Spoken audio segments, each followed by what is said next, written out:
Доброго дня, шановному панству. Усіх рады вітаць на літоўскім легіёне. З вами, як заўсёды, Кардаш Мікіта Дмітрович, ужо як гісторык па прафесіі і будучы магістрант. Ну і, канешне, зноў жа, як і заўсёды, з намі доктар гуманітарных навук у гісторыі Александр Валерьянович Белы. Добрага дня, пане Александру.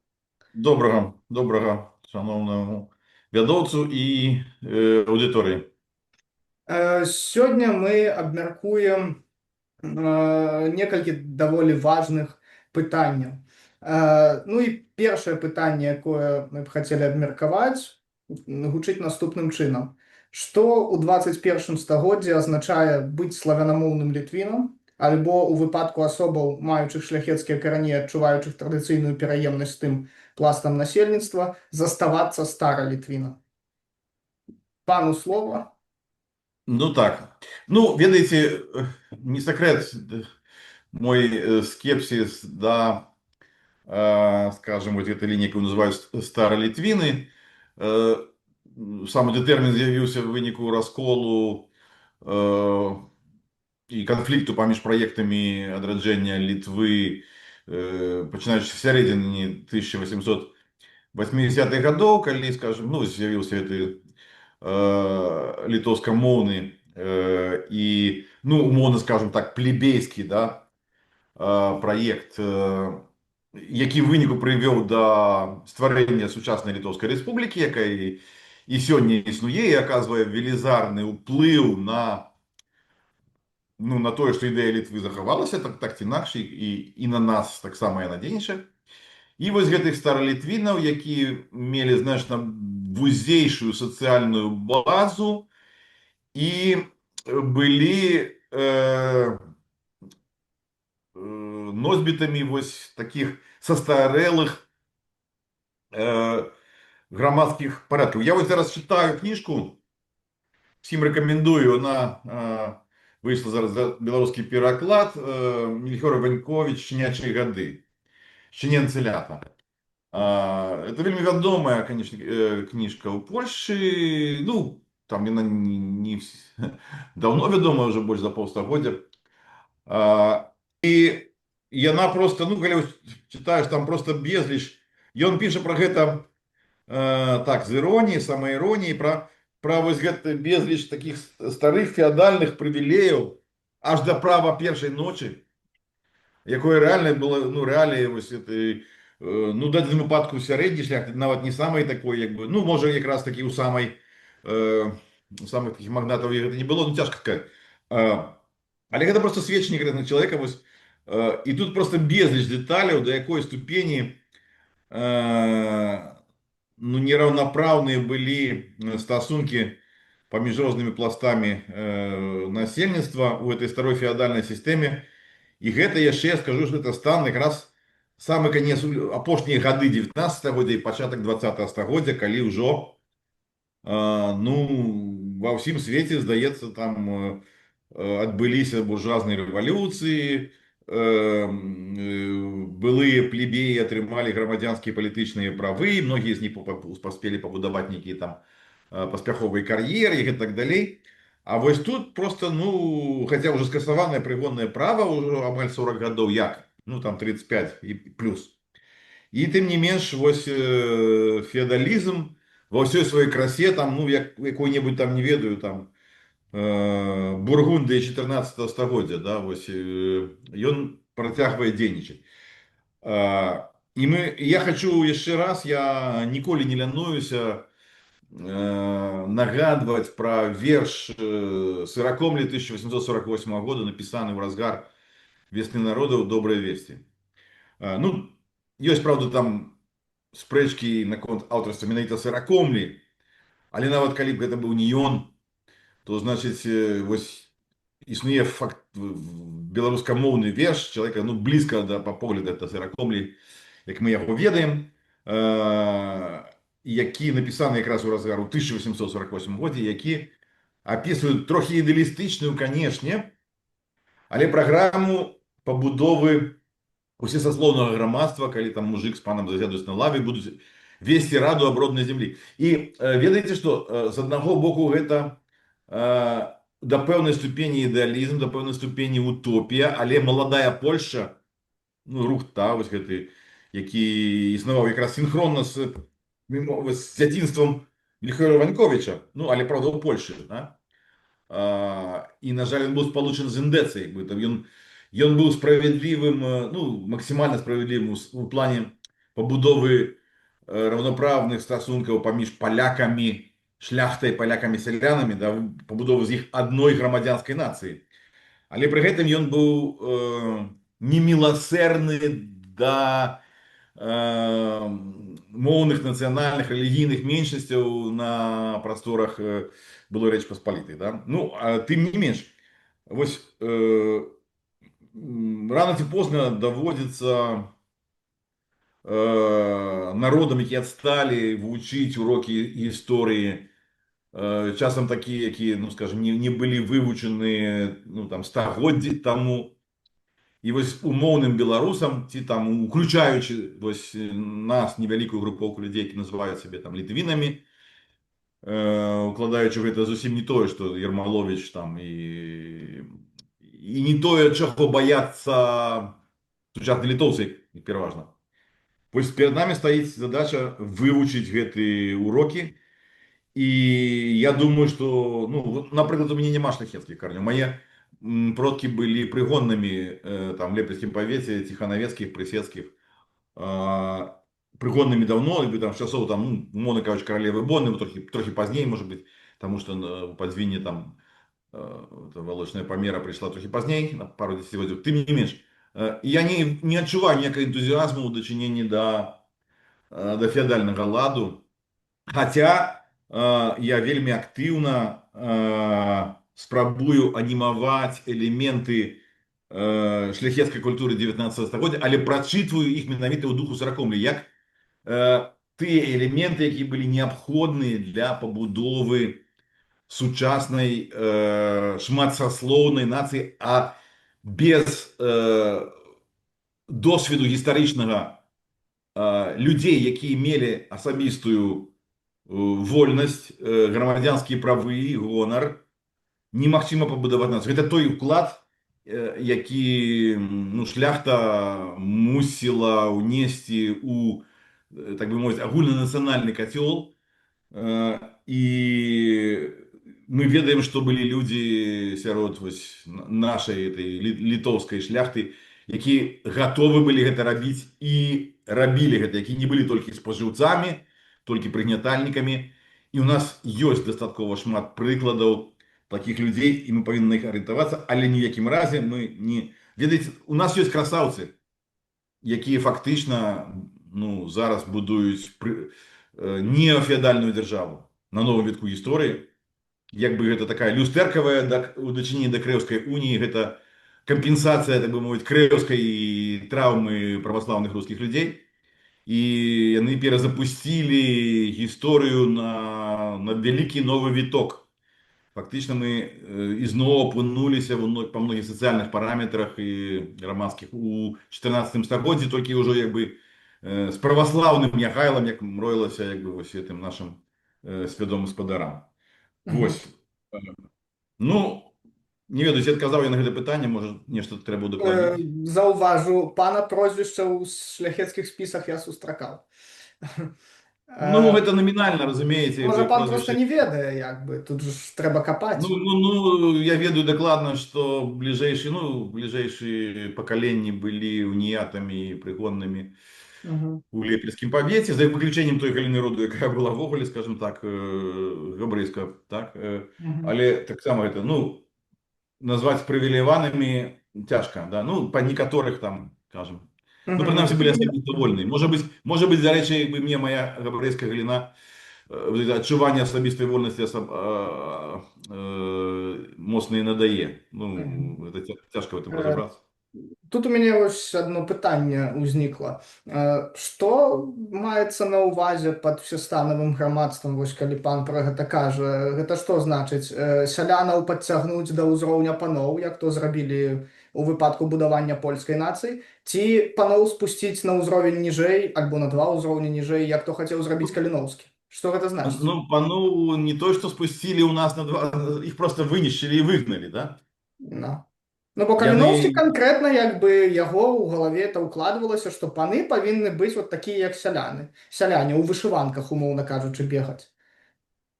ну, так, і мне гэта вельмі моцна не імпануе. Нет, я маю на увазе менавіта, што вось гэтыя паны павінны былі сваёй адукаванасцю і навыкамі жыцця як вольныя людзі і адказныя людзі падзяліцца з усім грамадствам, навучыць усё грамадства, ну, у Ну, пэўнай ступені умоўна кажучы, все ж таки, бескарысліва. як у выпадку з палякамі, прывіць панскія каштоўнасці большасці насельніцтва, так? Да, як у выпадку з палякамі і як да пэўнай ступені загаворкамі, як і ў Літве, хаця там працэс аказаўся вельмі складаны, пакручасты і неадназначны. Але, ну, скажем, месяц таму, я забув назву маёнтка, скажем, у Літве так, з вялікім поспехам прайшоў фестываль пана Тадэуша. Дарэчы, канкрэтна, ну, па першай кнізе гаспадарка.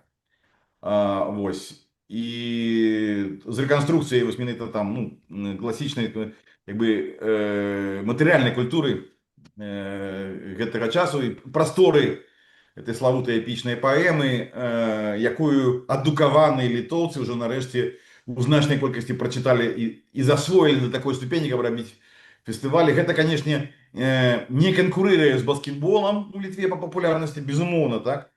Але для адукаваных людзей гэта ёсць фактарам ужо іхняй ідэнтычнасці. Гэта таксама як і дзень Канстытуцыі 3 траўня і многія іншыя рэчы. І гэта тое, што у Літве ну там 100, там 90-гадовай даўнасці Літве яблонскі свае шапокі было просто немагчыма ўявіць. Гэта просто як бы, калі б яны убачылі такі сцэнар будучыні, да, у іх бы валасы сталі бы дыбам, што як бы, ну, таму што гэтыя паны там, да, незалежна нават, як бы, калі б яны там прачытваліся як літоўска-моўныя паны, все равно это было нешта такое радыкальна варожае, значыць, вось літоўскаму народу. Як тады, ну, можа быць, гэта нейкі знак, што калі-небудзь у Беларусі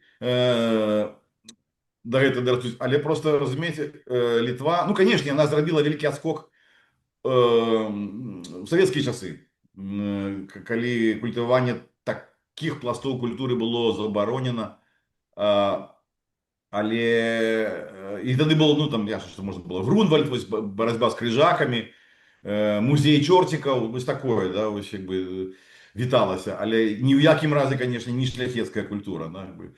Але Вось, тут все роўна, тут у выпадку Літвы нават той нацыяналістычнай, міжваеннай, все роўна вельмі вялікае адрозненне ад Беларусі, вось гэтай паўстаўшай у 20 стагоддзі. Чаму? Таму што тыя людзі, як бы вось тыя нацыяналісты, якія стаялі на чале канструявання сучаснай літоўскай нацыі, так, яны ўзялі сабе за ўзор менавіта язычніцкую Літву і, умоўна кажучы, прапісалі, прашылі ў свядомасці інтэлігенцыі хаця ж бы, ну, а пазней і масавай свядомасці, яны прашылі такое ўяўленне, што князі гэта, вось гэтыя літоўскія князі сярэднявечныя, так, это іх продкі. Вось. Вот это яны зрабілі так, як палякі прашылі, што шляхта паны, так, это продкі ўсіх. Тое ж самае зрабілі як бы ў Літве, і это вялікі атрыў ад Беларусі ўжо. Таму што ў Беларусі толькі культывавалася сялянства на працягу ўсяго 20 стагоддзя, это ўжо быў вялікі адрыў, хаця ж бы вось гэта, ну, зразумела, што это ўсё чыстая міфалогія, это чысты канструктывізм. Але у плане пабудовы нацыі гэта ўжо быў вельмі вялікі адрыў ад вот той Беларусі, да? Вось. Поэтому і ну, да, зразумела, што зараз прасцей было зараз упісваць вось гэтую пазнейшую панскую шляхецкую як бы культуру у масавую свядомасць, яе зараз прасцей прапісваць, таму што ўжо, умоўна кажучы, уяўленне аб тым, што князі вось тыя і дружыны тыя сярэднявечныя, это нашы продкі, да, ўжо гэта прапісана. так, безумоўна, я пагаджаюся цалкам. Вось. Ну, ведаеце, у Беларусі таксама можа быць існуюць пэўныя заканамернасці развіцця, такія, ну, не абсалютна жорсткія, але па аналогіі тое, чаго вельмі не хацеў прызнаваць Карл Поппер, але тым не менш яны, можа быць, і праяўляюцца. І якраз Беларусь вось гэтага 30-годдзя умоўна незалежніцкая, яна якраз таксама спрабавала засвоіць вось гэты ну, у дачыненні до нас гэта ранне феадальную эпоху всіх гэтых То, алігердаў умоўна кажучы, тое, што відамі. ўлада-літвіны зрабілі на пачатку 20-го стагоддзя ўжо. Да, прычым рабілі просто, ну, можна сказаць, кальку. Сказалі, што Абсалютна тое ж яны самае, як люстэрка.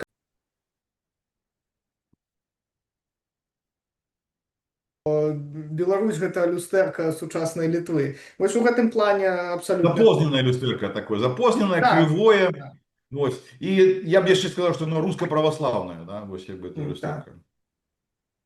Мгм. Дык у выніку ж так як паводле пана быць літвінам у 21 славянамоўным літвінам у 21 стагоддзі? Якія пункты пан бы выдзеліў? Ну, па-першае, давайте мы зразумеем, што супольнасць, якая хоча сябе так называць, там это ну там это некалькі там ці то десяткаў, ці то сотень чалавек. Ну, па-першае, давайте быць сумленнымі. Ёсць сама меней две асноўныя лініі разумення вось гэтай літвінства. Ну, я не нават і болей, ну, скажем так, такі, якія маюць гістарычныя падставы, якія не займаюцца жахлівым скажэннем гісторыі, як там в духу Ермаловича, там, я б там сказаў, і Краўцевіча таксама. Вось, ёсць паганская лінія, якая вось, ну, як і гэтыя літоўцы 100 гадоў таму, ну, там, больш і 100, в сярэднім 100. Вось, яны, прычым яны нават такія пробалцкія, яны думаюць, што яны адраджаюць эту рэлігію там этой рамувы, там, да, вось, і хочуць сучаснае грамадства пабудаваць на такіх прынцыпах. Вось, і ігнаруючы цалкам весь перыяд еўрапейскага мадэрну, ну, 400-500 гадоў з усімі яго там, скажем, універсітэтамі, буржуазнымі рэвалюцыямі, асветніцтвам і так далей. Да? Вось. І улічваючы рэальны ўзровень інтэлектуальны, гуманітарны нашага грамадства, у тым ліку і дыаспары, там, беглых, ясна, што такая мадэль мае сваіх прыхільнікаў. Вось. І ёсць лінія каталіцкую, якую мы прадстаўляем, якая для якой узорам з'яўляецца каталіцкая Літва. Літва пасля Крэва, ну і асабліва Літва там і пасля Любліна, і нават, я б сказаў, трошки парадаксальна, Літва пасля страты дзяржаўнай незалежнасці, Літва 19 стагоддзя, Літва пад Аб гэтым панаваннем мы паразмаўляем пазней. Будзе пытанне адносна гэтага. Мгм. Дык вось, так, пан назваў две такія, умоўна кажучы, плыні славянамоўных літвінаў, две такія самыя, я б сказаў, заўважныя. Да, про ситуацию в Беларуси, да. Вот. Хотя, ну, в принципе, калі мы возьмем, ну, Ёсць жа яшчэ трэцяя галіна такіх вось гэтых то самое можно сказать, до речі, Ну. прошу прабачэння, про самих литовцев. Мгм. У іх же так само есть, как бы, ну, это не так явно обозначено, конфликт гэты, да. Але у Литве есть люди с католицким светапоглядом, ну, я не маю на увазе, мы, до речі, ну, я хочу зрабіць недзе там паузу и проговорить конкретно, ну, что такое католицкое. Я не маю на увазе вось гэтую дэвоцыю, да, там, и старанное выконванне всіх ритуалаў, там, жыццё, там, вось такое, выцерковленого, як кажуть там православні, да, такого цалкам католіка. Я маю на увазі каталіцкий цивілізаційний світапогляд, бо разумеете, что, ну, у Франции есть там, скажем, некая такая интеллектуальная плынь, які называют себя католицкими атеистами нават, да. Ну, это люди, якія, скажем, ну, непосредственно, может быть, они не мають такого переживання духовного, як би там, ось такое, якое має паводле катэхізісу, паводле гісторыі касцёла мець там кожны каталік, так, адчуваць, ну, там ось такое стаўленне, напрыклад, літаральнае там да там, присуществлення, там, да, трансфігурацыі, это, да, ну, это, у гості і так далей. Але яны вельмі пазітыўна ацэньваюць всю гісторыю каталіцызма як такого метаінстытута цывілізацыйнага, які сваімі сэнсамі духоўнымі, да, вось, ну, апладніў вельмі шмат іншых таких, ну, там уже другого ўзроўню грамадскіх інстытутаў, вось, ну, тых же там універсітэтаў, да, там, вось, і гэтак далей, да, і ясна, што то паганскае грамадства і хрысціянскае грамадства, ну, напрыклад, там, калі ў калоніі прыходзілі хрысціяне, да, там, ну, пры ўсіх там эксцэсах, якія адбываліся, яны все ж таки рэзка уздымалі цывілізацыйны ўзровень вось гэтых каланізаваных народаў. Это, конечно, быў такі супярэчлівы працэс, тым не менш. Вось. І, конечно, калі каталіцызм пасля Крэва прыйшоў у Літву, якая была тады і большая, ну і большая чыста такая Літва у этнічным сэнсе, і ясна, што дзяржава ВКЛ была большая, чым сучасная Літва. Вось. Ён прыйшоў і адразу як пануючая рэлігія, ён адштурхнуў праваслаўе на другі, ну, не так было на других ролях, але якби там яшчэ далей у плане фармавання каштоўнасцяў, тому что, скажем, у дакрэўскай Літве праваслаўе амаль што канкуравала амаль на роўных з літоўскім паганствам, а ў плане, там, скажем, адукацыі нейкай, ну, той прымітыўнай, якая на той час была, у плане пісьмовай культуры, яно было просто безальтэрнатыўным. Вось, калі прыйшоў каталіцызм, то за вельмі хуткі час, там, за пару пакаленняў ён фактычна выцесніў, як кажуць палякі, на маргінез там той праваслаўны інтэлектуальны працэс, калі его ўвогуле можна было так назваць. І надалей, канешне, Літва як дзяржава развівалася выключна каталіцкая дзяржава. Так? Там на перыферыі існавалі праваслаўныя з пэўнымі формамі, ну, того, что мы сегодня называем там автономией, хотя это не была, так это не были там автономные княжества, ну, часом это были автономные княжества, але якби там и в воеводствах Віленським там и Троцким были некие формы уладкавання православных так, каб яны з аднаго боку не адчувалі себе вельмі моцна пакрыўджаны, з іншым боку, каб фактычна блокировать іхні ўплыў на агульнадзяржаўную справу. Ну, выключение было только для князёў, значит, этих удельных, так бы мовіць, старых, які паходзілі з літоўскіх дынастый, які мелі такое дваістае самаадчуванне, да, яны былі з аднаго боку, яны былі русінамі, быццам бы, потому что православнымі, з другого боку, яны выдатна памяталі пра сваё паходжанне ад Гедеміна, да. Да, вось, і все гэта пра гэта таксама ведалі, і вось іх успрымалі там у адных выпадках их все лічылі там, так бы мовіць, літоўцамі, да, вось, якби там радавітымі прынцамі крыві. Вось. А з іншага боку, яны былі такімі рэпрэзентантамі, і да пэўнай ступені яны якраз і выконвалі вось гэтую прадстаўнічую функцыю, яны пэўнай ступені прадстаўлялі інтарэсы праваслаўнага насельніцтва вось такім чынам. Ну, парламентаў не было. Ну, паны рада, сенат, можна сказаць, да, нейкі нават прататып парламента, хаця і не без яўнага такого выборчага права. Да. І вось сложнасць быць літвінам сёння. Ну, ёсць, канешне, я сустракаў у Беларусі самых экзатычных літвінаў, да? Нават, умоўна кажучы, там літвінаў-лютэранаў і літвінаў таких пасіянарных пятидесятнікаў, блізкіх да кальвінізму. Да? Вось, я не буду казаць зараз там прозвішчы называць, тому што не стаіць такая задача. Вось. І таких там мікрадэнамінацый літвінаў, ну, там ясна, што ёсць там літвіны такие, ну, фактично русско-православного, да, літвіны. Вось,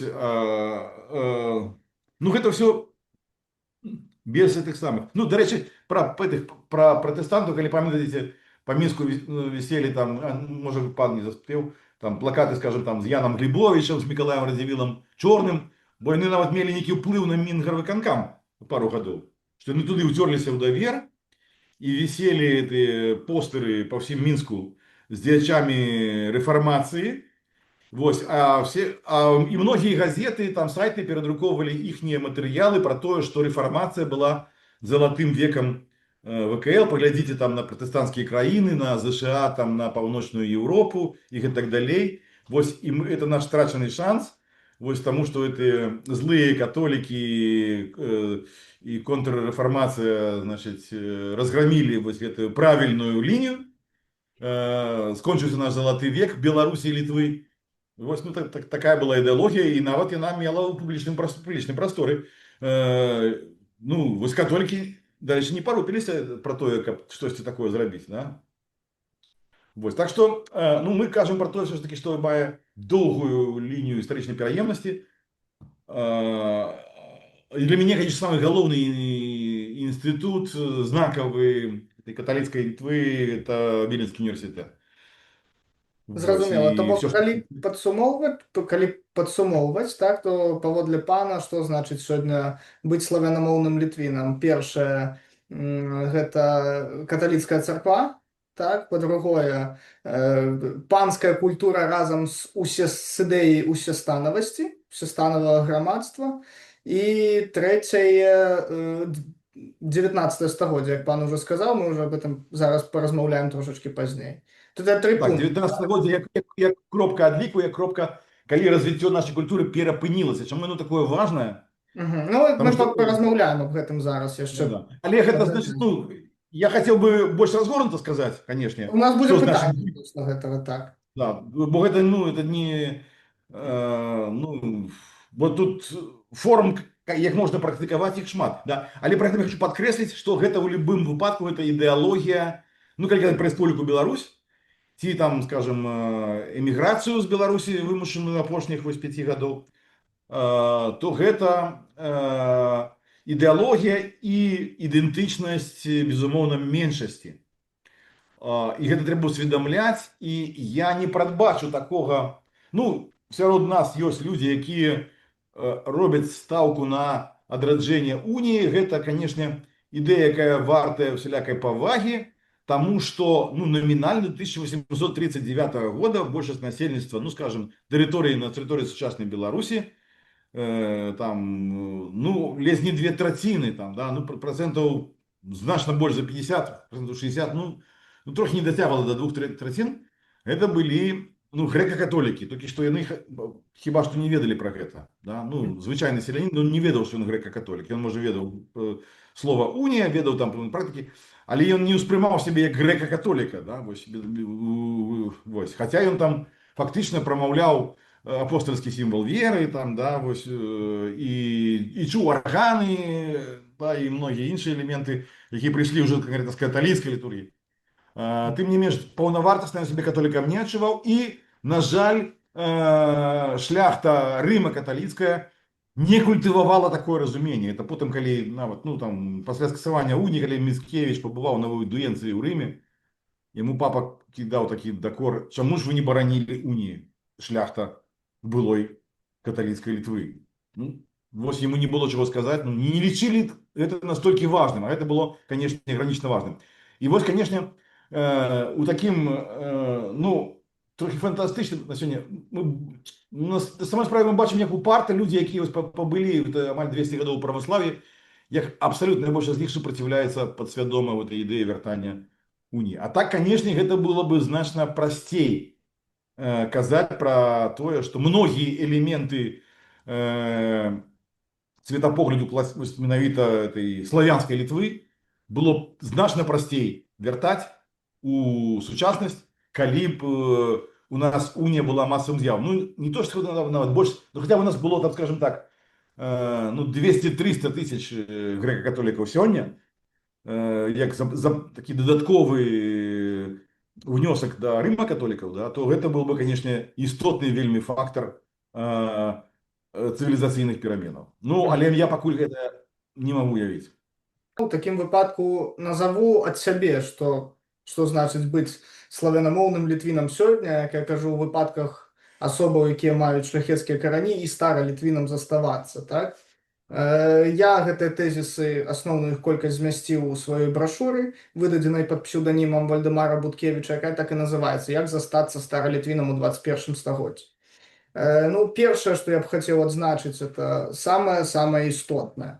Это вычысціць з розуму любое адчуванне, любую прыналежнасць да любога этнакультурнага нацыяналізму.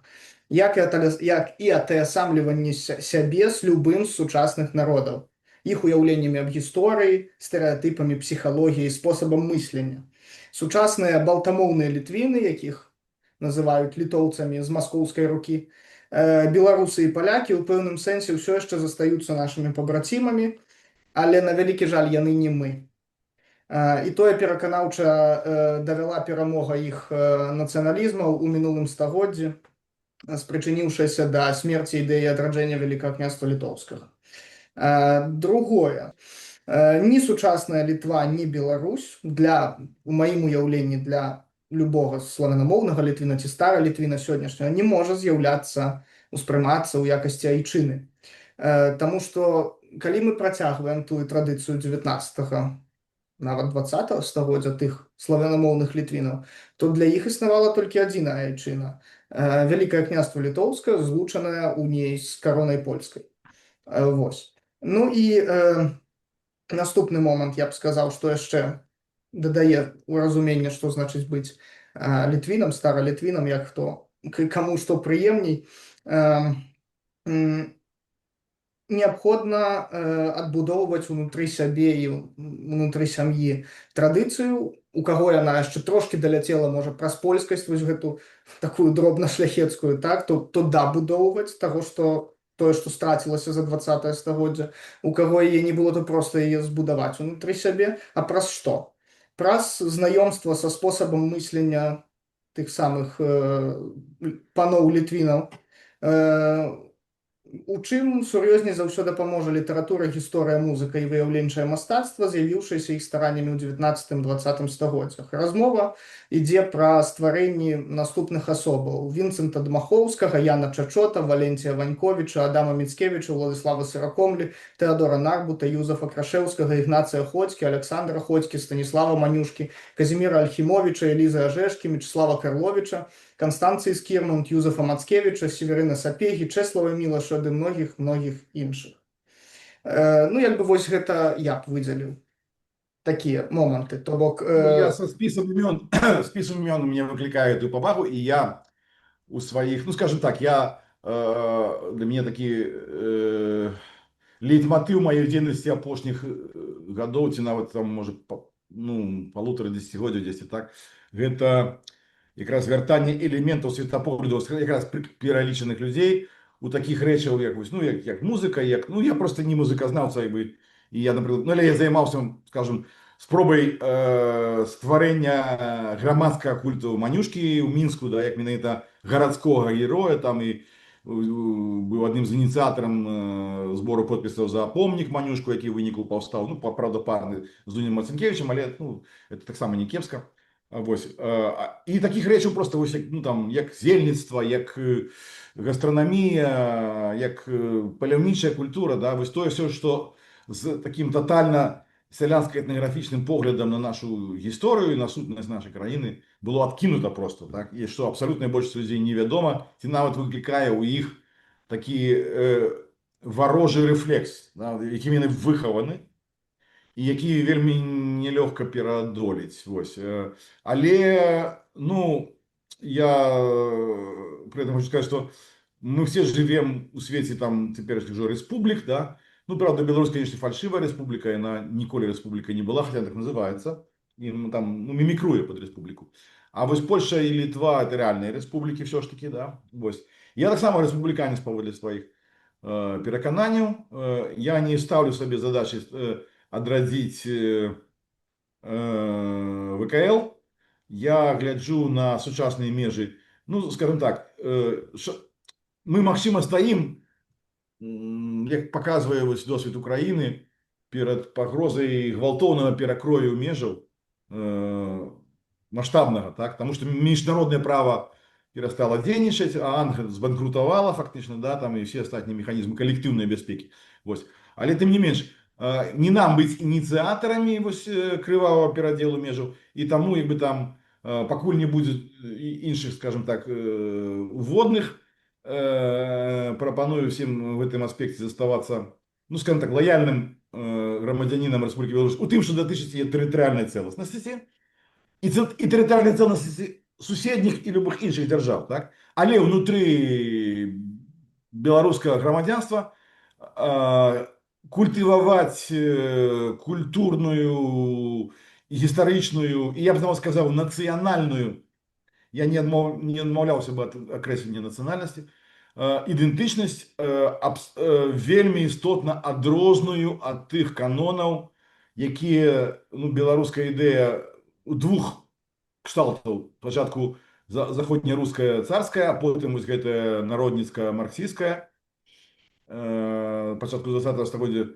а яны ну, шмат у чым мелі пераемнасць, дарэчы, не настолькі яны паміж сабой антаганістычныя, як гэта часам малюецца. Вось, але наша разуменне гісторыі Літвы, усходняй Літвы, там, па Нямоне, гісторыі у тым ліку 20 стагоддзя, гісторыі трагічных стратаў 20 стагоддзя, яно вельмі моцна не супадае з беларускім бачаннем, беларускім у абодвух яго варыянтах. Добра, дзякую за такі разгорнуты адказ. І тады пераходзім да другога пытання. Якая гістарычная эпоха для сучасных славянамоўных літвінаў, паводле меркавання пана, з'яўляецца ключавой для напаўнення іх тоеснасці? І чаму менавіта яна? Ну, я часткова ўжо на гэта адказаў, і маю на ўвазе, што это доўгае, то, што прынята назваць доўгае 19 стагоддзе, да, якое у нас абсолютно супадае ў храналагічных рамках з перыядам панавання расійскай імперыі. Ну, правда, яна і потым працягвала панаваць толькі ўжо ў іншых формах, але менавіта дынастыя Романаў, да, адкрытая монархічная форма.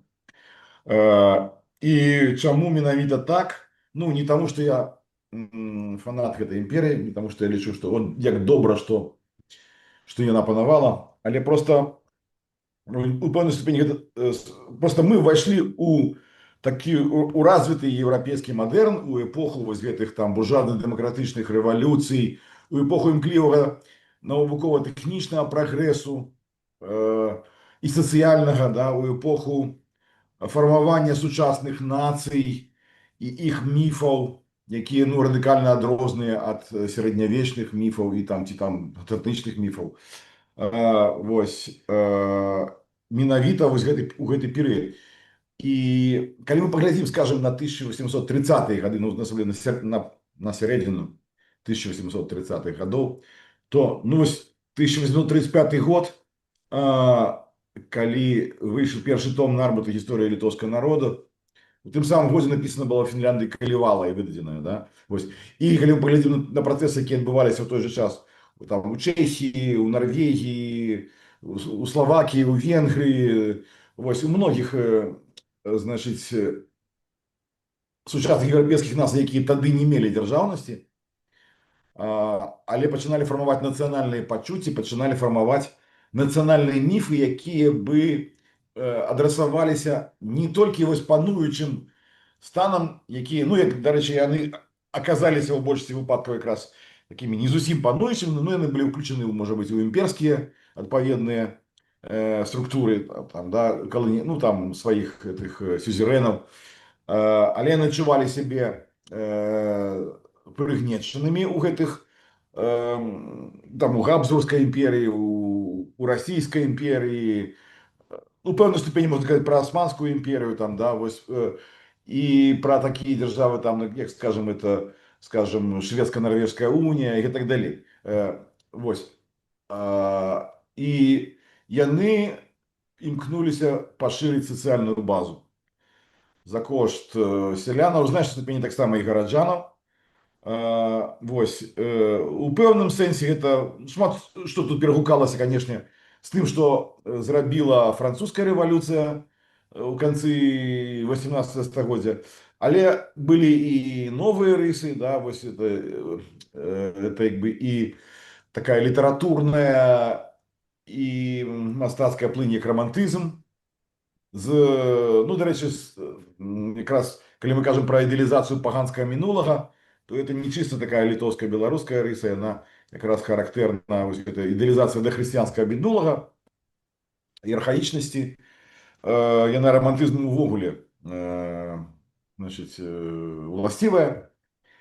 І у гэтым ёсць як пэўныя станоўчыя рысы, так, канешне, негатыўныя. Мы зараз не будзем падрабязна тэорыю гэта разглядаць. Але факт, што ну, вось свет, ну, правда, цяпер у нас ізноў ён імкліва змяняецца, але ён на працягу амаль там 200 гадоў, трошкі меней, там 150-180 гадоў, ён праіснаваў вось свет, ну, там, калі вось новыя шляхі зносінаў, да, там чыгункі, ну, і сродкаў сувязі, тэлеграфы, газеты. Уже ў самым канцы перыяду там пачало з'яўляцца электронныя сродкі, такія як радыё, да, і потым яго вытворныя. Вось. І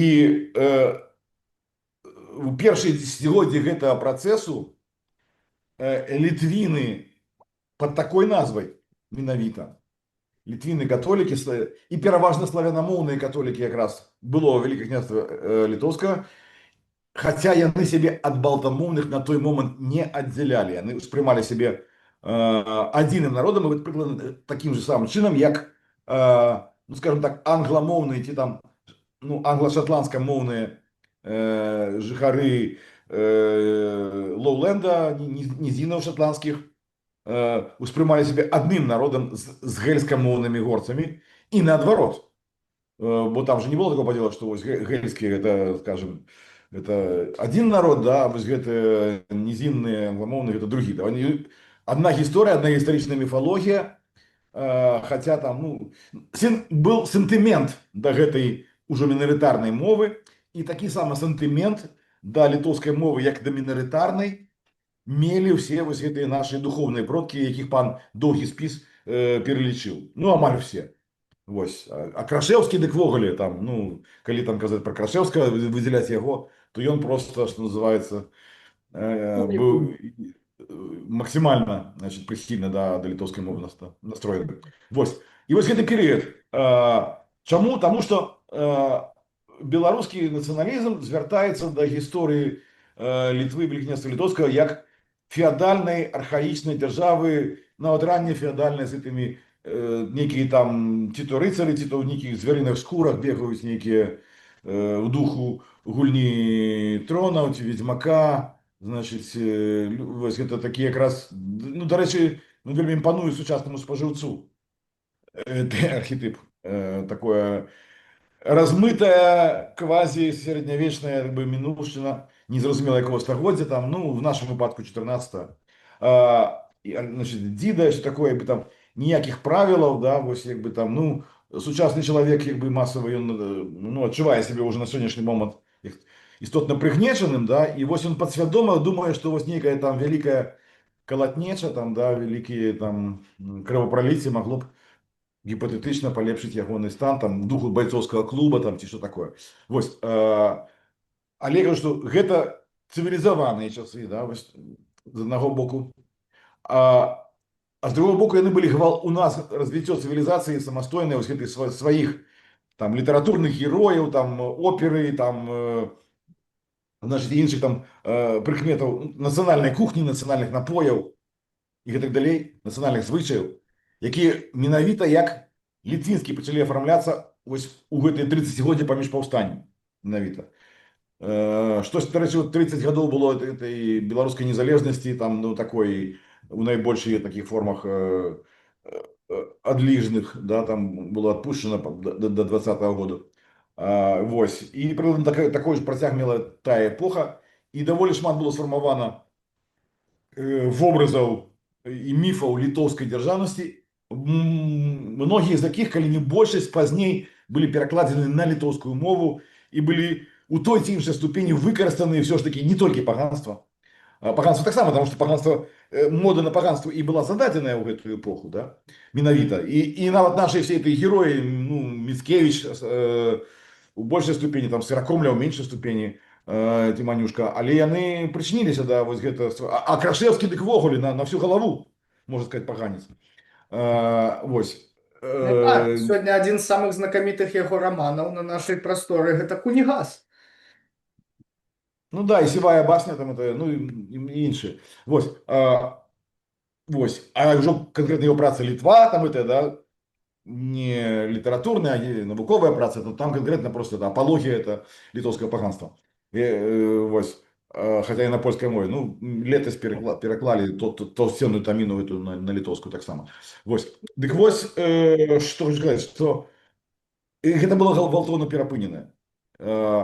І пазней літоўцы літоўскамоўныя гэта часткова падхапілі, але калі мы паглядзім на гэты час, на гэта 30годдзе, то эпіцэнтрам фармавання вось гэтай міфалогіі, новой нацыянальнай міфалогіі, да, літоўскай, літвінскай, як мы теперь называем, была менавіта ўсходняя Літва. Это менавіта паўночны захад сучаснай Беларусі і Віленскі край. І калі літоўцы гэта ў пэўнай ступені все-таки падхапілі, развілі, а калі паўторна абвесцілі незалежнасць у 90-м годзе, 20-го стагоддзя, яны акадэмічныя, іх інтэлектуальныя колы засвоілі гэта ізноў-такі за гэтыя 35 гадоў значна лепш, чым беларусы. Вось.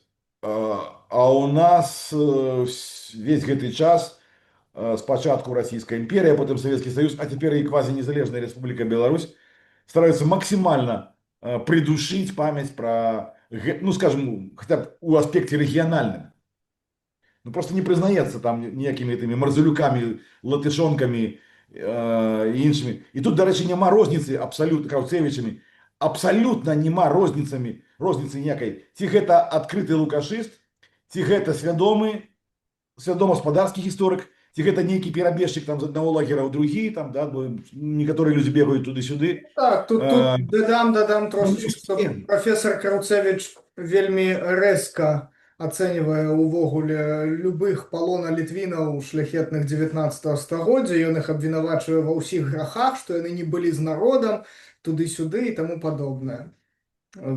Все, Марзалюк, Латышонок, кого вы не возьмите, там, все эти авторы истории белорусской державности, и все эти пропагандисты, якія не гісторыкі, але там чагосьці там начиталіся трошки, там, да, і склали некие шаблоны ў галаве. У іх, па-перше, няма ведаў про гэтую культуру, банальна, базовых ведаў. По-другое, ёсць інстынктыўны панічны страх яе, які выхаваны институтами российской державности, всей этой православной церквой, войском, школой, университетами российскими и так далее. И нават, я бы сказал так, что абсолютная большасць католиков в Беларуси позбавлены своей историчной элиты интеллектуальной, амаль цалкам, ну, потому что люди просто были альбо знищены в ГУЛАГу, альбо утекли за бух. Вось. І засталіся... Ну, альбо засталіся, допустим, такія, як, допустим, з маёй сям'і, якія просто, ну, забылі про эту гісторыю, просто туды не лезлі і займаліся сваім жыццём. Ну да, яны нават інстынктыўна адчувалі, ну, просто на ўзроўні сацыяльных інстытутаў, што гэта небяспечна. Што калі ты пачнеш нешта такое чытаць, распытваць і гэтак далей, то за табой непазбежна прыйдуць. І гэта было праўдай. І гэта рэфлекс такі, які ўжо, ну, вельмі моцна застаўся і просто, ну, не ў крыві, конечно, не ў генах, як ну, метафорично сказал бы який-нибудь публицист, да. Это просто, ну, такая, можно сказать, что это вывученная бездапаможнасць, что там такое. Ну, это вывученное, это навязано, это социальный стереотип моцны и обгрунтованы, потому что на працягу там, ну, 100 гадоў. И апошні раунд это 20-25 гады и далей, да, які працягваюцца дагэтуль. Что приходится за мной. До речі, я ще додам, що гэта ж про выцісканне і про тое, што прыйдуць за табой, калі пачнеш гэта чытаць, оно ж працягваецца і да сённяшняга дня. А як мы з панам у эміграцыі апынуліся? Вось, то бок, умоўна, пачынаючы чытаць гэтую всю, нават хтосьці з сям'і, хтосьці пазней так сам да гэтага прыходзіць, пачынаючы чытаць всю гэтую, скажем так, шляхецкую спадчыну 19 стагоддзя, у тебя абсолютно по-іншаму пачынаюць працаваць мозги, ты абсолютно становішся невыгодны для дзяржавы, якая сёння існуе на гэтай зямлі. Вот. И не только для державы, але так само и для іншых людей, для так. беларускага адраджэння так само, як... Так, і для беларускага нацыяналізма так само. Вось, і адпаведна по-любому, так ці інакш ты засвецішся дзе-небудзь. Так что будут бить с двух концов одразу, як бы, вось, и гарантавана вылечыць. Так. Не адны, так Альбо вылечыць, альбо выціснуць за мяжу. Ну так. Угу. Добра, значит, 19 стагоддзе. Вот, гэты перыяд, і я хочу сказать, что калі просто гэта же азы любое, ну то, что называется там нацыянальнае адраджэнне, там в шырокім сэнсе там вяртанне там, да, калі развіццё пэўнай гістарычнай лініі там нацыянальнай, скажем так, пераемнасці спынілася ў пэўны момант, то для того, каб аднавіць як паўнавартасная супольнасць, неабходна ў сімвалічнай форме вяртання да гэтай самай. Это не значит, што трэба назаўжды захраснуць у 19 стагоддзі, да? Але немагчыма яго абмінуць. І менавіта яно з'яўляецца самым важным для нас, таму што, па-першае, пачало нанова фармавацца вось гэтае ўспрыняцце, што такое ёсць Літва. Ну, для нас усходняя Літва, наша яе частка. Тым больш, што гэта менавіта гэтыя людзі і рабілі пераважна. Калі паглядзім, дзе нарадзіліся все людзі, якія стваралі міфы там пра Мілду, пра Мархера, пра Крупнік, пра Старку і пра сыр літоўскі і так далей, то гэта былі людзі, народжаны на тэрыторыі быццам бы сучаснай Беларусі. І, дарэчы, менавіта таму вось гэты дэмагагічныя псеўдаліцвіны руска-праваслаўнага толку, да, яны кажуць, дык гэта ж была Беларусь. Значит, і Літва гэта ж на самой справе Беларусь. Это дэмагогія, і гэта абсалютнае скажэнне гістарычных рэалій. На той момант яна ніякай Беларусі ні ў якім сэнсе не была, ні для каго. Ні для польскамоўных, ні для літоўскамоўных, ні для ўладаў расійскай імперыі, ні для каго, ні для якіх там этнографаў, якіх хочаце там, рускіх, нямецкіх, польскіх, яна была Літвой. Просто Літва разумелася прыкладна як Шотландыя, як адзінства балтамоўных і славянамоўных яе жыхароў, але якія ўсе былі католікамі. Ну, так, на той момант. Нягледзячы на паганскія сімпатыі номінальных католікаў Крашэўскага і так далей. Да? І таму вяртанне ў гэты перыяд, асабліва паміж паўстаннямі, але таксама у значнай ступені ўвогуле 19 стагоддзя, таму што, хаця і вялікія траўмы былі атрыманыя ў 63-64 годзе, але все ж таки не до конца это все было. Ну, яскравый приклад это литовская рапсодия Краўцевіча, написанная Вишнями, да, якая Карловича, панского Краўцевіча. Карловича, я так шмат мы тут згадывали Вячеслава Карловича, конечно. Вот. Такая оговорочка по Фрейду. Что рупить, что болить, про то и кажешь. Вот. Так что на пачатку 20-го стагоддзя яшчэ не зусім вымерлі гэтыя уяўленні, там, ну, можна сказаць, што і там і опера Константина Горскага, Мархер, там, ну, і многія, і даволі позна ж працягвалася творчасць Казіміра Альхімовіча з ягонымі літоўскімі сюжэтамі, вось, і так далей. Вось, так што нам абсалютна неабходна вярнуцца ў гэты час, засвоіць найлепшае дасягненне той культуры, просто валодаць фактурай, валодаць гэтымі вобразамі і ад той эпохі, ну і гэта таксама, як, напрыклад, паганства свой час было для пэўных там, для романтыкаў ідэалам, а яшчэ раней там для рэнесанса, да, то для нас вось гэтая эпоха, доўгае 19 стагоддзя і асабліва яе цэнтр 30-е, 50-е гады 19 стагоддзя мусіць стаць высокім узорам не для того, каб весь час там захраснуць, але каб адштурхнуцца адтуль і працягнуць развіваць вобразы, ідэі, сэнсы, якія паходзяць з той эпохі. Зразумела. Тут, у прынцыпе, з панам пагаджуся, дадам толькі адзінае, што самае галоўнае не зрабіць памылку младалітоўскіх нацыяналістаў, не зацыкліцца на адным перыядзе, а дзесьці ўсё ж такі і разумець і папярэдне. Вось. Не вырываць вот это кавалак. Я кажу, что для нас, когда говорить по персонали, то или что самое ключевое для нас постать это человек в оголе там, с эпохи там, ну, так скажем, Ренессанса, там, это Святый Казимир. Як это, якби, ну, умовно кажучи, ідеальний образ державного діяча сакральних санкцій певний. Ось, і, звісно, у нас є як агульні з литовцями, так у пазнейші часи і свої власні герої самих різних епох. Безумовно. Добре, тоді... Герої і культові, скажімо так, міфи.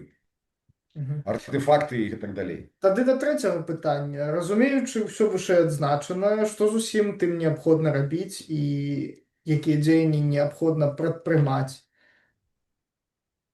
Ну, ведаеце, тут евангельская старая прыкрая мудрасць, описывая ситуацию, як і многие іншыя падобныя жніво багатае, а працаўнікоў мала.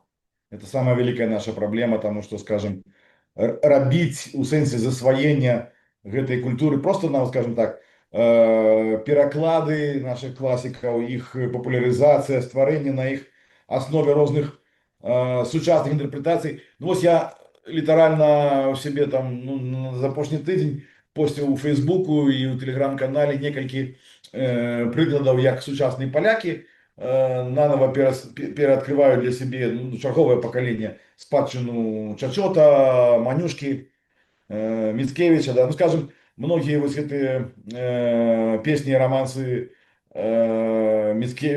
Манюшки на словы Чачота, вось там есть такие некие, ці гэта гурт, некие там супольнасць там музыкаў на сайце 123 там музыка, на новую музыку кладуць верш Чачота, да, там и баллады, вось, и, значит, и выконваюць там і даволі там таленавіта атрымліваецца.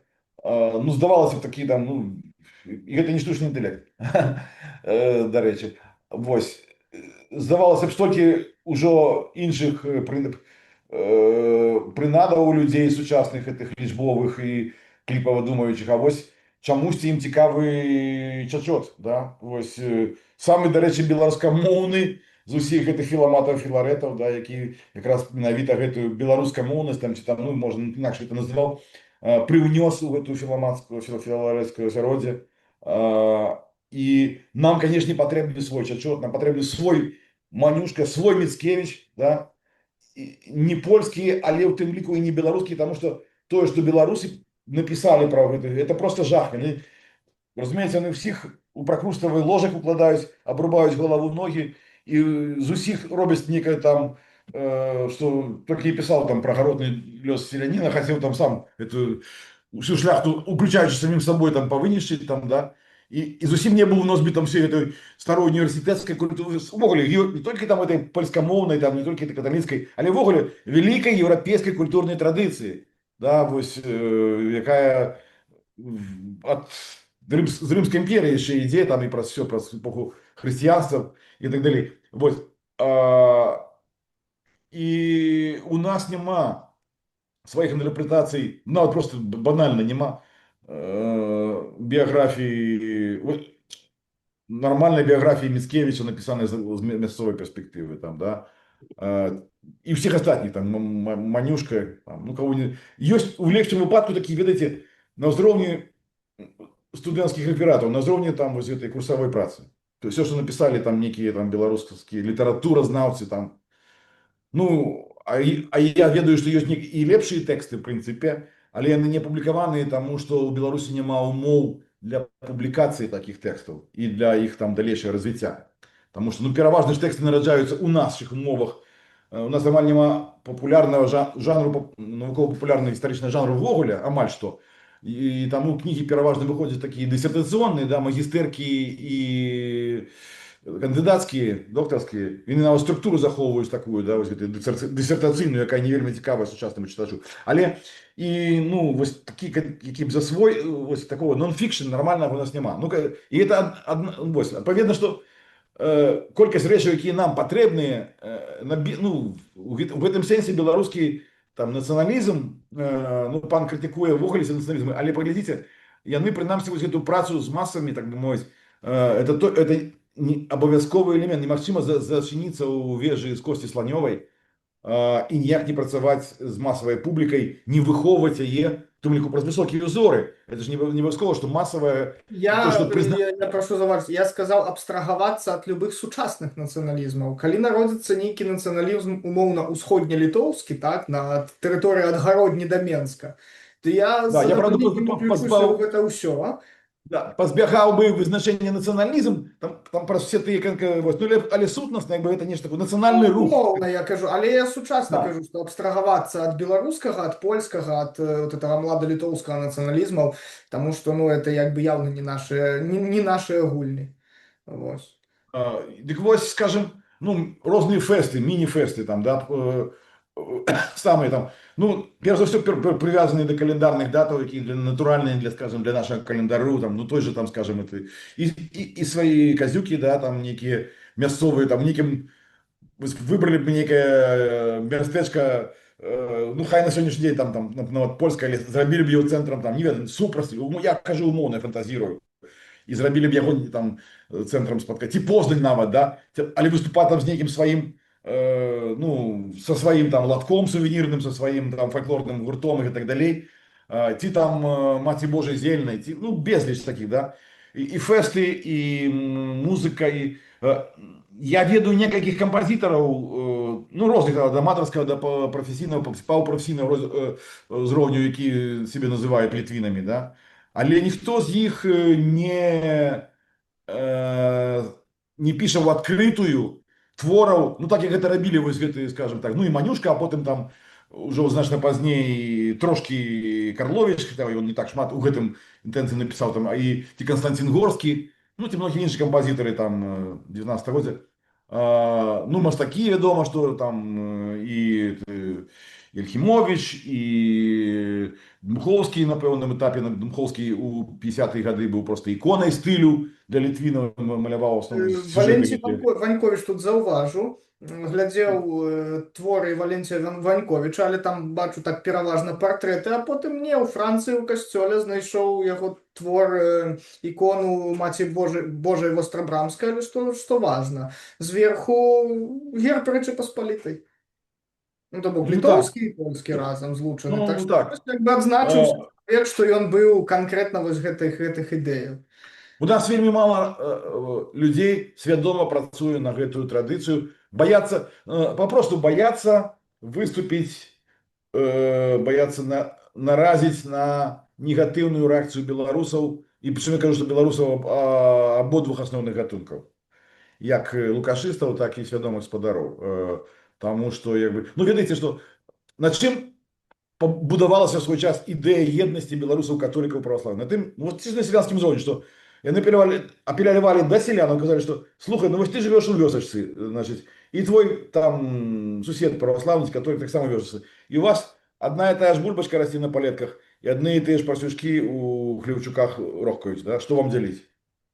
Ну, такая вось аргументацыя была. Тое, што розныя цывілізацыі, да, тое, што руская царская цывілізацыя, якая нікуды не сышла, якая, мы бачым, што яна весь час рэгенеруецца, да, ці пад выглядам там сталінізма, ці пад выглядам пуцінізма, ці лукашызма, але это тая самая руская праваслаўная апрычніцкая цывілізацыя, якая нікуды не сыходзіць. Вось. І ёсць наша цывілізацыя, да? Вось. І мы эту цывілізацыю страцілі. Мы гэтая гульня ў еднасць парсючкоў і бульбачкі, яна на самой справе гульня ў адны вароты. Там больш паводле мовы, як бы, што вы на адной мове размаўляеце. Ну, фактично так, але вы на одной мове размаўляеце, значит, вы один народ, а якая цивілізація, а якая вёскі ввогуле цивілізацыя ў вёскі, да? Ну, там такое пытанне не стаіць, да? І таму ад пачатку будавалася як бы нацыя сялянская, але без цивілізацыі. Ці бываюць нацыі без цивілізацыі, я моцна сумняюся, да? Ну, фактично она атрымалася з рускай праваслаўнай цивілізацыі, там у народніцкім варыянце, у марксісцкім варыянце, але все ў выніку скончылася тым самым царызмам. Царызм все равно вернулся под іншай назвай, там, выглядзе пуцінізма і лукашызма. Зразумела, то бок праблема ў тым, што спадчына багатая, няма каму нараджаць. Акрамя Ну, так. некалькіх энтузіастаў. Нават тыя людзі, якія адчуваюць сімпатыю, нават якія сёе тое зрабілі, яны ну, зрабілі гэта ў стол і адклалі, і яны баяцца. А калі яны з'ехалі ў эміграцыю, ім часта проста фізічна не да таго, яны выжываюць там і ну там ці калі яны уладкаваны як, напрыклад, ну, як гісторыкі, як польскія гісторыкі, то іх іншая повестка дня, іншыя задачы, як бы там, і вельмі цяжка ім распрацоўваць гэтую тэматыку там вольны ад асноўнай працы час. Так. Ну і тады апошняе чацвёртае пытанне, звязанае зноў жа з каталіцкім касцёлам. Гістарычная навука даводзіць, што ў другой палове 19-го, першай палове 20-го стагоддзя каталіцкі касцёл адыграў вельмі заўважную ролю у канструяванні сучасных польскай і літоўскай нацыі. Вось. А як быць нам, калі на каталіцкіх землях усходняй часткі старой Літвы пасля 1939 года, знаходзячыхся ў межах беларускай дзяржавы. Прадстаўнікі каталіцкага духавенства абсалютна не апелююць да гістарычных і цывілізацыйных пытанняў. Ну, гэта вялікая праблема. Я пастараюся на ёй зараз трошки спыніцца і некалькі аспектаў тут выдзеліць. Ну, па-першае, ясна, што калі там быў калісьці там біскуп фон дер Роп, да, то ясна, з якіх колаў ён паходзіў, вышэйшай арыстакратыі, да, і які ў яго быў культурны багаж. І ясна, што ён быў проста з выхавання неабыякавы да ўсёй гэтай праблематыкі. Дарэчы, беларускі... Нагадаем тут для слухачоў, біскуп Эдвард фон Роп, гэта біскуп віленскі пачатку 20-го стагоддзя, заснавальнік адной з першай увогуле палітычных партый на тэрыторыі былога Вялікага княства літоўскага, партыі менавіта такого краёвага характару, то бок якая дзейнічала як прадстаўніцтва земляў былога Вялікага княства літоўскага. Менавіта каталіцкай курыі. Так. І я чалавек быў вельмі шырока адукаваны, просто і ён разумеў, за якія цывілізацыйныя каштоўнасці трэба змагацца католікам, прычым усіх ён арыентаваў на гэта людзей незалежна ад сацыяльнага паходжання. У той жа час, калі мы паглядзім, хто выхоўваў беларускіх ксяндзоў, пачынаючы ўжо з 1890-х гадоў, менавіта на свядомых беларусаў. Санкт-Петербургская духовная семінарыя. І там я не ведаю, там, хто канкрэтна быў там куратарам, але, безумоўна, быў куратар просто з трэцяга аддзялення, ну, негалосны там, ці некалькі, якія просто вось гэтую прасоўвалі ідэю беларусізацыі, а за ёй як бы ішла ідэя трыадзінага рускага народу. І, ну, в прынцыпе, больш-менш такія гульні гулялі таксама і з літоўскімі ксяндзамі, але у тых сацыяльных сувязяў з дробнай шляхтай, напрыклад, і нейкай літаратуры перакладной і так далей, якую яны прачыталі, аказалася значна больш, яны ўсё ж таки не зламалі ім цывілізацыйны код.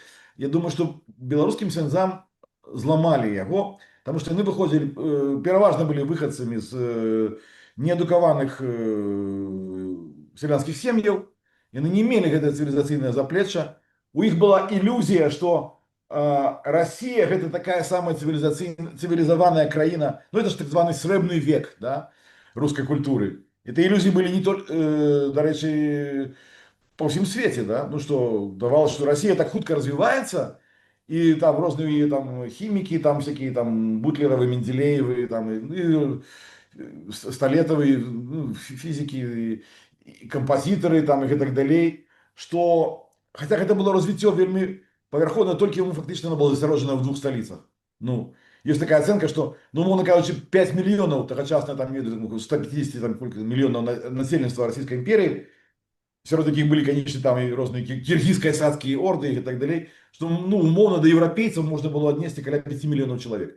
И гэтым европейцам, ну, им сломали хребет падчас революции 17 года, и они были вымушены альбо эміграваць, ну, як мы знаем, альбо эміграваць, альбо значит, стать угнаением, там, альбо нават здрадзіць сваім же ідэалам і пайсці служыць новай уладзе і фактычна адмаўляць усё тое, што было для іх каштоўнасцямі у маладосці. Вось. І такім чынам, ну, это адбылося з беларускімі ксяндзамі. І калі мы скажам пра вось гэты адраджэнне беларускага касцёла ўжо там пачалося з канца, ну, з пачатку 90-х гадоў і да нашага часу, вельмі ў малой ступені адбылася рэцэпцыя вось гэтых старых цывілізацыйных каштоўнасцяў менавіта праз неадукаванасць, брак пераемнасці, праз інфільтрацыю агентаў спецслужбаў, якая, канешне, у апошнія часы проста шалёны маштаб, праз шантаж, прэсінг, ну, мы ведаем, што нягледзячы на ўсё, што адбылося, у нас зараз сядзіць 2 ксяндзы, там некалькі ўцякло, пасядзеўшы, вось. И яшчэ я скажу такую рэч, што в прынцыпе, ну так, чисто тэхнічна, гэта не задача ксяндзоў. Это не то, што ім належыць там па іх службовых абавязках, що ж таки у іх ёсць там канкрэтная там евангелізацыйная, там літургічная праца і так далей. Гэта задача для цывільнага каталіцкага актыву, менавіта. І толькі там дзесьці там ксяндзы маглі б там трошки там, што называецца, крышаваць, падтрымліваць там на штосьці, заплюшчыць вочы, дзесьці дапамагаць абараняцца ад знешняга ціску. Але фактычна, калі мы пойдзем зараз на праваслаўную царкву, то там всялякія школкі, там трыпы, аж да казрачых гурткоў пры церквах, да, там і военно-патрыятычных клубаў. что, ну, это массовая з'ява, это просто там батюшки это доброславляют, все это победобесие и бразгание гэтым зброяй гэтай бутафорскай ці там рэальнай і адпраўку рознай дапамогі, а часам і валанцёраў у войскі этой так званай СВА і так далей, да, вось. Нічога сіметрычнага, там ніякіх там, скажем, ну просто школак ці там падручнікаў основ каталіцкай цывільнай культуры у нас не існуе, і не існуе і вобразу на сённяшні дзень. Многие люди про это просто не ведаюць, там нават асновы там святочнай культуры, быццам і бяскрыўдныя, але вельмі непажаданыя ў цяперашніх умовах для уладаў беларускіх і расійскіх, і можа быць нават кітайскіх. Можа быць, яны таксама ўжо пра гэта ведаюць і ведаюць такую гульню у тым ліку супраць каталіцкага касцёла і каталіцкага актыву. Вось. І у нас няма актыву менавіта цывільнага. У нас ёсць актыў такі дэвоцыя, значит, якія, ну, там, думаю, что, ну, ось просто гараць, а якой мне ще, ось я там, імшу я стаяў, там, ружанчик прочитал, потому что мне яшчэ коронку, там, вяночак, там, ну, вось такие фанаты, что называется, да, вось гэта, якія просто не выходзілі бы з касцёльнага двару, а тут ім даводзіцца вяртацца ў гэтае прыкрае пазакасцёльнае жыццё, і яны не ведаюць, якім чынам праявіць там сваю каталіцкую цывілізацыйную сутнасць, бо яны яе не маюць часто. Вось. І гэта праблема вялікая. Ну, у тым ліку той страх, про які мы ўжо казалі вышэй, што за табой прыйдуць. І калі ты ў Беларусі, за табой прыходзяць. Але я сутыкнуўся з тым, што эмігранцкія каталіцкія асяродкі, якія ў Польшы існуюць і ў Літве, таксама за імі ніхто не прыйдзе, яны маглі б з этой працай займацца. І гэта мог бы быць, і то, да рэчы, калі мы казалі пра што трэба рабіць. Вот мы паспрабаваць перацягнуць на наш бок тую частку каталіцкага актыва, ну, некаторых, прынамсі, людзей, якія жывуць цяпер у Польшы і ў Літве, і там ёсць беларускамоўныя імшы, але, ну, калі мы, як ты уяўляеш сабе грамадскія ідэалы, то яны хутчэй за ўсё адкажуць там таксама вышыванка, там купальня, умоўна кажучы, і так далей. Я тут ведаю, пан, я пад сябе дадаў, што самая ўсё ж таки вялікая трагедыя, тут все, аб чым мы размаўляем, яно ўсё датычна адной вялікай трагедыі. З усходняй часткі старой Літвы, умоўна, ад Віленшчыны да Міншчыны, так, просто ў 39-м годзе, не, ну, Міншчына яшчэ раней, а вось канкрэтна Віленшчына, Гарадзеншчына, там Наваградчына, пасля 39-го года, пасля 45-го года просто элементарно выселілі рэштку тых, хто... Да, до 59-го года это працягвалася, ў некалькі хваляў. Так, вось. Просто выселілі большую частку носьбітаў гэтых всіх традыцый той Літвы, так, як ужыў пан адзін раз старая шляхецкая Літва. Вось всіх тых кодаў носьбітаў іх просто павысялялі на тэрыторыю сучаснай Польшчы, а калі і засталіся там які-небудзь іх родзічы там і таму падобнае, то яны ўжо сядзелі ціха, абсалютна. І нават дзяцей гэтаму не вучылі. Вось. І вось гэта просто у гэтым асноўная трагедыя. У нас просто няма людзей, у якіх ёсць гэта ў галаве. Ну, у нас ёсць кнігі. Ёсць кнігі, а як прымусіць сучаснага чалавека да іх звяртацца. Это ж яшчэ новая адна трагедыя. Глобальна это масавы тэхналагічны рывок, які, ну, просто ён забівае цывілізацыю белых людзей. Да, Одна з прычынаў, якія забіваюць. Інтэлектуальнай рэфлексіі, увогуле думання, таму што такое ўражанне складаецца, што думанне дэлегіруецца штучнаму інтэлекту, іншым штукам, наскільки так званий емоційний інтелект. Ось, да. якби. Тут про выміранне гэтай цывілізацыі можна яшчэ асобна паразмаўляць, бо я 6 пунктаў выдзяліў. Ну, як бы у гэтым цэлым можна на сёння завяршыць нашу размову. Вельмі дзякую, Александр Валерьянович, за такія разгорнутыя адказы. Дзякуем шаноўнаму панству, слухачам і гледачам за тое, што былі з намі. Калі што, кнігі Александра Валерьяновича вельмі інфарматыўныя, можна знайсці ў інтэрнэце, заказаць.